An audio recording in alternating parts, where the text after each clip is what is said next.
It's the first week of July here in Central Florida. I'm located specifically in Zone 9B. It is the full heat of the summer right now, so we are experiencing really, really high temperatures, a lot of rain, a lot of humidity. So I wanted to share with you what has worked out really well and what hasn't worked out. I also want to share tips and tricks that I've learned along the way on caring for certain crops as well as fruiting trees. So hopefully the video helps you out. I'll be doing a full garden tour front and back, so come on with me. Now, I have not shared this with you guys before, but I thought it would be worth showing you. I did not plant all of these crepe myrtle trees. This was done by the previous homeowner, but it grows in so beautifully. So every year I come out and I hand prune all of the trees. It takes me 3 days to clean up all of the extra shoots and branches that have formed during the year. And then during those 3 days, my husband will come out and cut the tops of all of these trees with a machine. So very helpful, but I thought it would be worth showing just how gorgeous this is. So check this out. There are literally 40 crepe myrtles just along this path.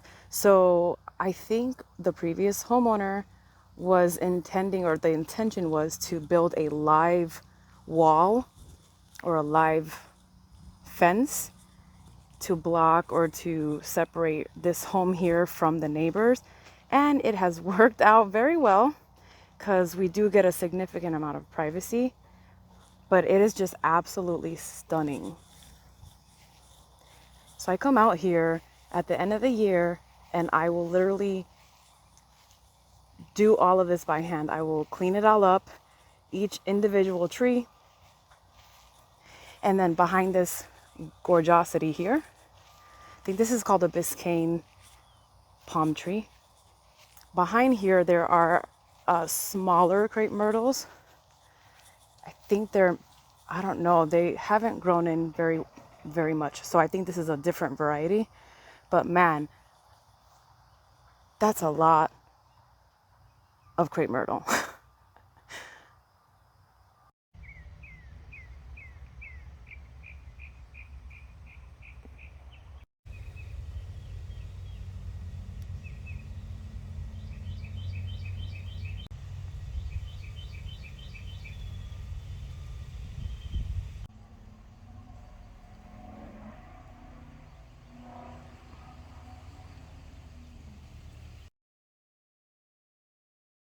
I've been coming out here to harvest peppers every few days, and I haven't really uploaded or recorded an actual harvest video, but I do have photos of the recent harvests that I'll post up here.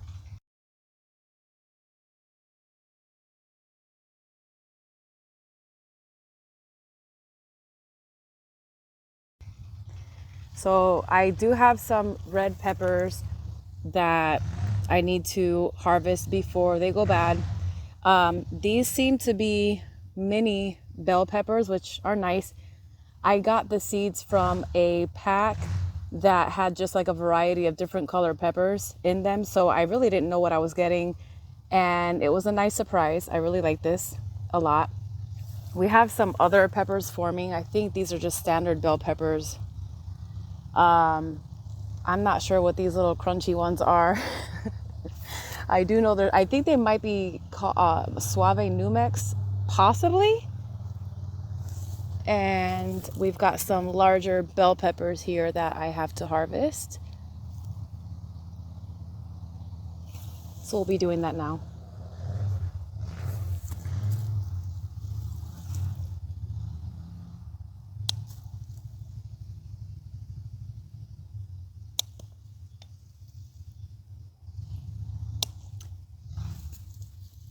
Thank you so much for your beautiful abundance and this wonderful harvest. I always thank my plants when I harvest.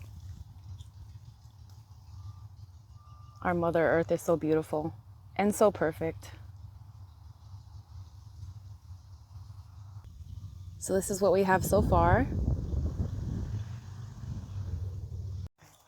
So our mulberry tree, I recently was watching a YouTube channel that is local to Florida, and it's called the Wild Floridian.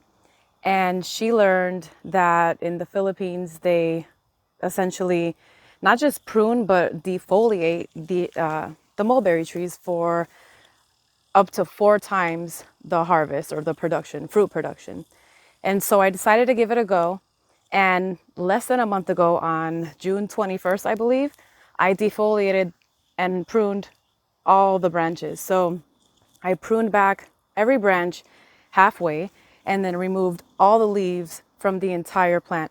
And I initially had fruit forming up here.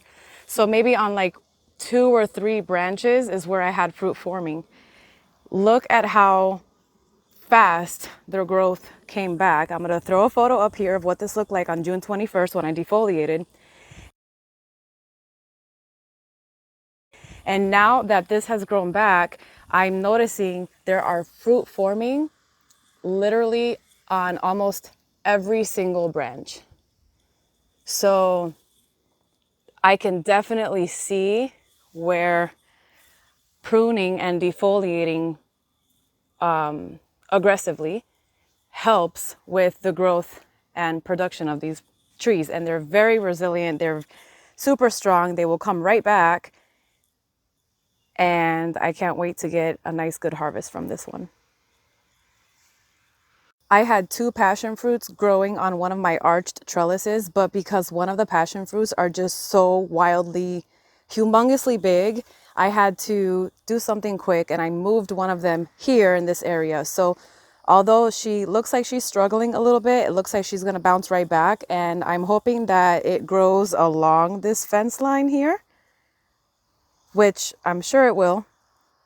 But I did have to move it. This is a yellow passion fruit, and then the one that I have on the trellis is a purple passion fruit plant, vine.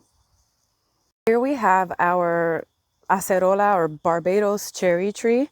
And I've had this for a couple of years, but I had it in a pot, and it wasn't until maybe earlier this year, that I transplanted it in the ground. And it is doing really, really well.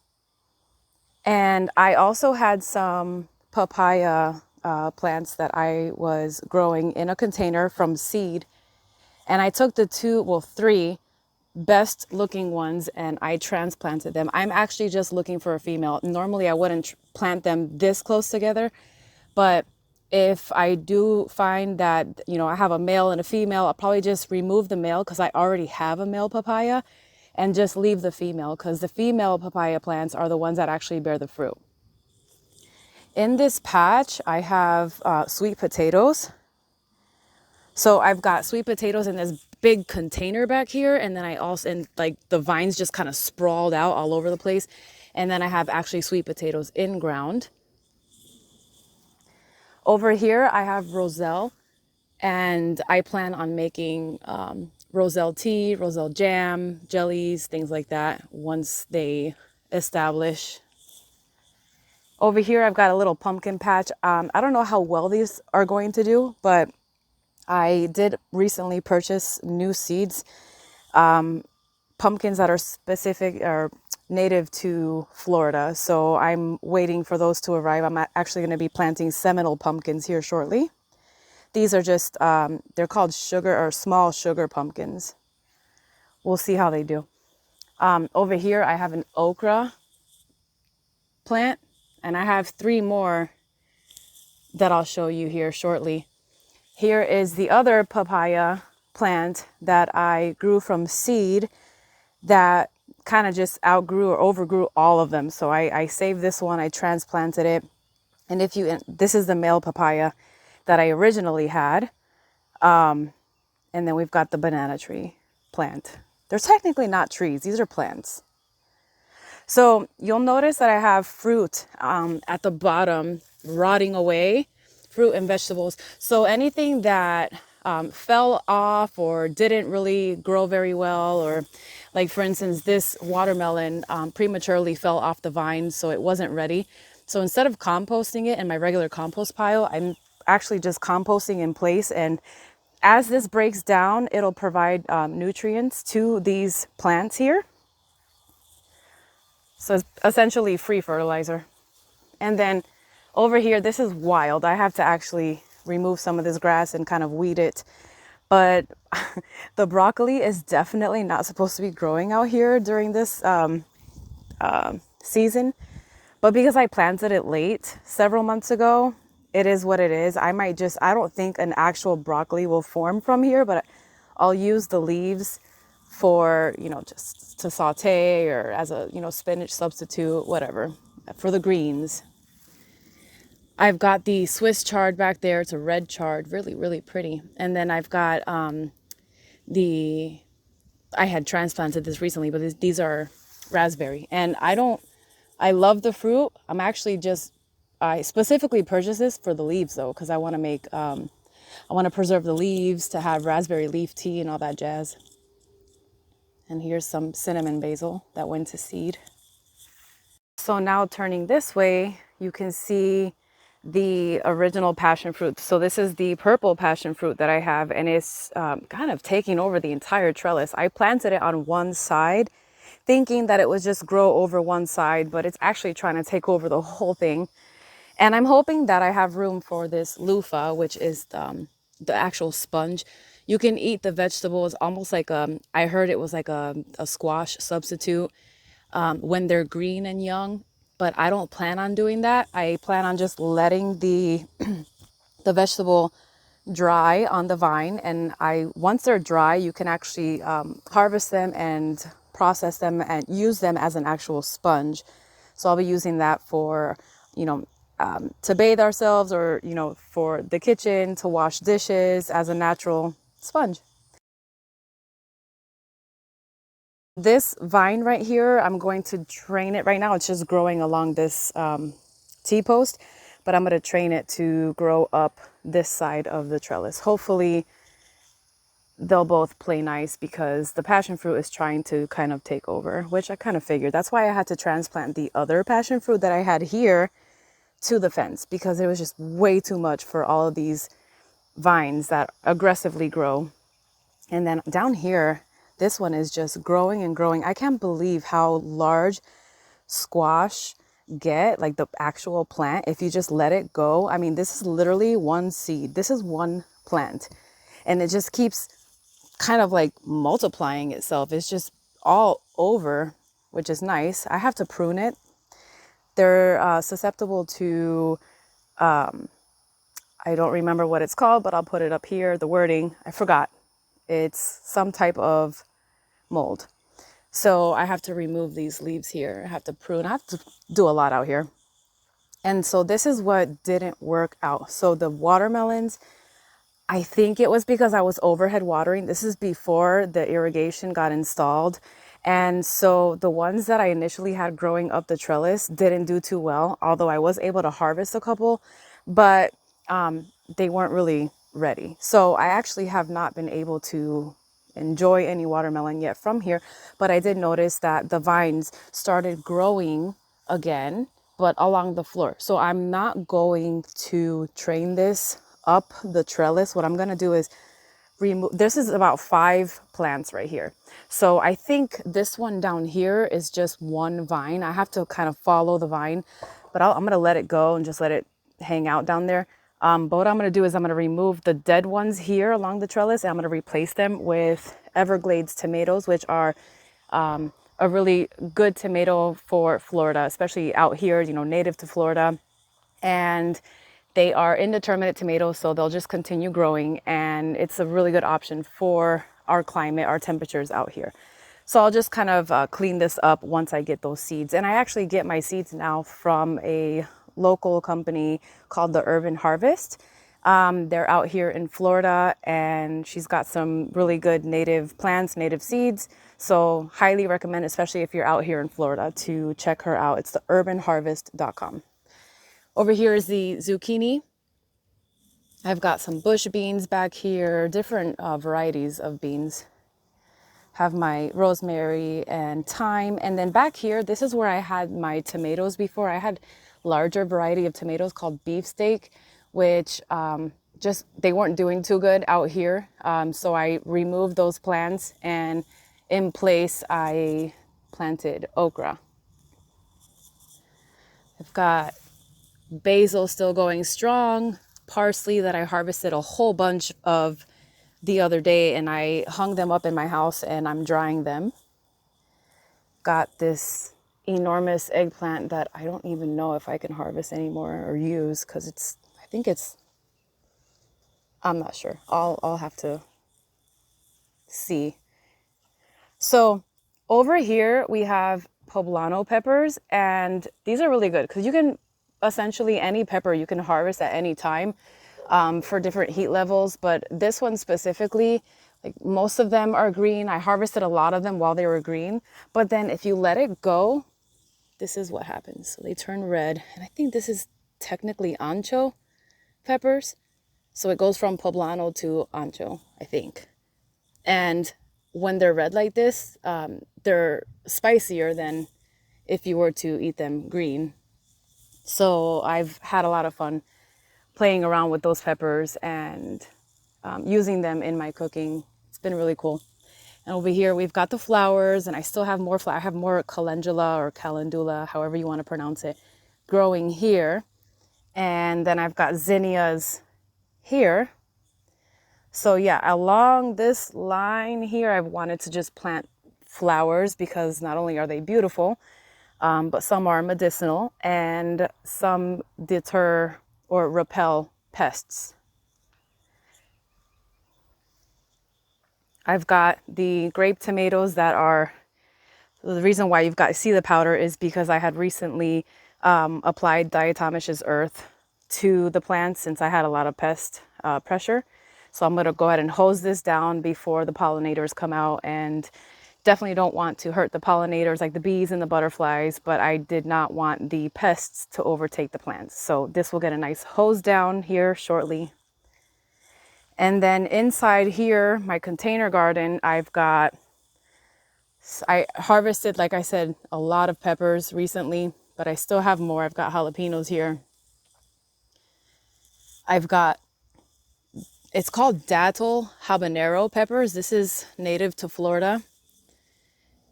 These are super, super spicy. I love them. I've got volunteer basil that just popped out. I recently harvested some onions, and I'll show you a photo of it here. And in their place, I mean, these just popped up. I didn't have to plant any seeds. They just came up. So I said, let's do it. We'll keep you there. Got a little dragon fruit here that was given to me by a neighbor. She had a little cutting, and she came over and gave me one. So I was very thankful. And over here, we've got the chili peppers.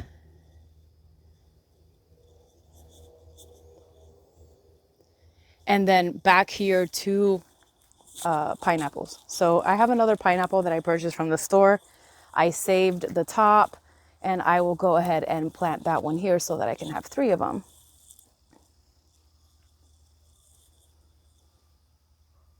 I'm going to start harvesting some of these poblano peppers, and I only have one hand to do it. So I'm going to let them drop on the floor. And what you do is you just basically get in here, and you can either pull them off, but I don't like to pull them off. I just like to snip it off. Some of these are small,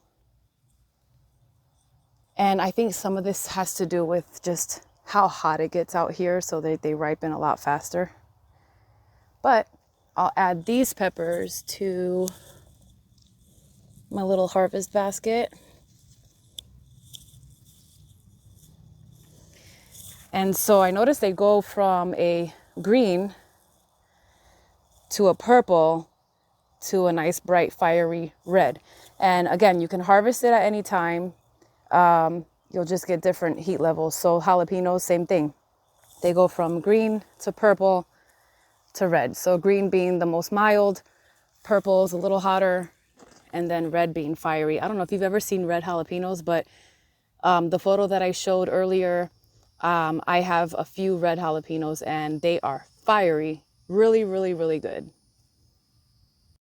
On this side, yes, I built a little cheapy contraption to keep the squirrels out, and it's worked perfectly. But this side I have my sage, which is by far my favorite herb to cook with. I absolutely love it.